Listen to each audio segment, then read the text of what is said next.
थोड़ी मोहब्बत इसे भी होगी मुझसे, इतना वक्त सिर्फ दिल तोड़ने के लिए कौन बर्बाद करता है। जिंदगी जब भी रुलाए तो समझ जाना गुनाह माफ हो गए, जिंदगी जब हंसाए तो समझ जाना दा कबूल हो गई। दिल जिस बात पर जिद करता है रब इसी बात पे आजमाता है, जितना ज्यादा सोचोगे इतनी ज्यादा अजियत में रहोगे। तो अपने आप को मजबूत कर लो, मसरूफ कर लो हंसी के पीछे का दर्द, गुस्से के पीछे का प्यार और खामोश रहने की वजह हर कोई नहीं समझ सकता। नर्म दिल से पत्थर दिल बनने का सफर यकीन माने आसान नहीं होता।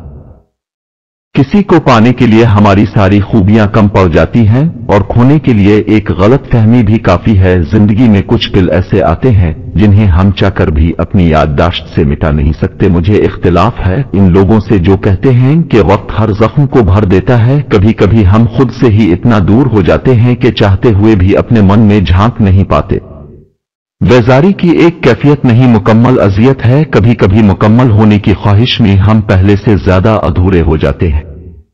जिंदगी में जो चाहे हासिल करो मगर इतना ख्याल रहे कि तुम्हारी कामयाबी का रास्ता लोगों के दिलों को तोड़ता हुआ ना गुजरे। जो शख्स तुम्हारी नजरों में तुम्हारी जरूरत को समझ नहीं सकता, इससे कुछ मांग कर खुद को शर्मिंदा ना करो। जब कोई इंसान आपके हाथों से निकल जाए तो 30 दिन के लिए 5 काम करे, वो आपके कंट्रोल में आ जाएगा। अपने इस इंसान के साथ गुस्सा नहीं होना, अपना गुस्सा करना बंद करे।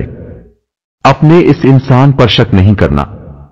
अगर कोई लेट रिप्लाई दे रहा है तो आप उसको भी लेट रिप्लाई दें। आप इस इंसान के सामने कभी रोना धोना नहीं, खुद को इतना मजबूत बना लें कि आपको कभी किसी के सामने रोना ना पड़े, अपने दुखड़े किसी को नहीं सुनाने। अल्लाह के सामने रोना, सजदे में रोना, नमाज में रोना,